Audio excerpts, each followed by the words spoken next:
அதான் மனசாட்சிடா. நாம் இந்த வீடியோவில் என்ன பற்றி பார்க்க போகிறோம்னா, என்னடா ஆண்டவர் இந்த வாட்டி பிக் பாஸ்ல இல்லவே இல்லை. சரி, போன வருஷம் பிக் பாஸ் மாதிரியா இருந்தது. எம்மாடி ஓய் எப்படி இருந்தது பிக் பாஸ். கிட்டத்தட்ட 7 சீசனில் போய் இந்த 7வது சீசன் தாங்க ரொம்பவே ஃபுல் பாலிட்டிக்ஸோட இறங்கி டீம் ஒர்க்கோட போட்டு அடித்து நம்ம அர்ச்சனா அக்கா எப்படியோ ஜெயிச்சிட்டாங்க. வேறு லெவலு. மாயா டீமா இந்த டீம் அந்த டீம் சொல்லிட்டு ஒரு மாதிரி ஆயிடுச்சு. ஆனால் பிக் பாஸ் போன வருஷம் 6 சீசன்னா நம்ம சுரேஷ் சக்கரவர்த்தி தாத்தா எனக்கு ரொம்ப ஃபேவரெட்டு. அந்த சீசன் நான் பார்த்தேன். ரம்யா பாண்டியன், சுரேஷ் சக்கரவர்த்தி தாத்தா, அனிதா சம்பத்தெல்லாம் சண்டை போட்டுருந்தாங்க. அந்த சீன்லாம் நல்லா இருந்தது. இப்போ நம்ம ஆண்டவர் இல்லை. ஸோ ஆண்டவருக்கு உண்மையான கமல் ஃபேன்ஸ் தான் என்ன யோசிச்சிருப்பாங்கன்னா, அவர் பிக் பாஸ் பண்ணியிருக்கவே கூடாது. எனக்கு தெரிஞ்சு அழகாக படத்தில் நடிக்கிறாரா, இப்போ பாலிட்டிக்ஸில் அப்படியே இருந்துடணும்.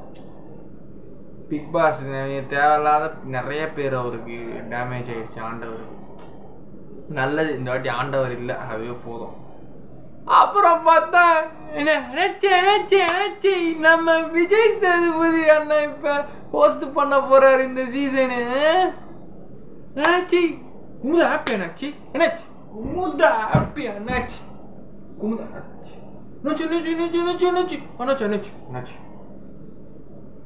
கீழே விட்டானா பாலு அப்படியே நம்ம தலையில பட்ட ஒண்ணு இந்த மிடில் ஆம்லெட் ஆள் அப்படியே பட்டுச்சா பால். கீழே விட்டனா கீழே விட்டனா பால் சிப்பா அப்படியே தலை வந்து பண்ண குமார் முடிஞ்சு. அன்னைக்கு எங்க வீட்டுல புரட்டாசி மாசம், அதுவும் வீட்டுல நான்வெஜ் செய்யறாங்க. குமுதா வீட்டுல வெஜ் செய்யறாங்க. குமுதா வீட்டுல போய் நான் உக்காந்துட்டேன். எங்க வீட்டு ஒரே நான்வெஜ்ஜா இருக்கு, குமுதா வீட்டுல தான் வெஜ்ஜி. உக்காந்துட்டோம். ஸோ எங்க விஜய் சேதுபதி அண்ணா அவர்கள் இப்ப பிக் பாஸ் ஹோஸ்ட் பண்றாரு. இதோட ஆல்ரெடி சன் டிவில 2 ஷோ ஹோஸ்ட் பண்ணியிருந்தாரு. மாஸ்டர் செஃப் ஒன்று, அதுக்கப்புறம் வேற ஒன்று பண்ணியிருந்தாப்புல. மாஸ்டர் செஃப் தான் தெரிஞ்சது.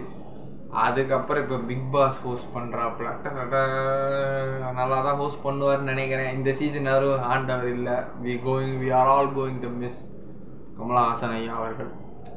சரி, விஜய் சேதுபதி அண்ணன் என்ன எப்படி ஹோஸ்ட் பண்ணுறாரு இந்த சீசன் பொறுத்திருந்து பார்ப்போம். பிக் பாஸ் ஓடவும் முடியாது, ஒளியவும் முடியாது. I will be watching.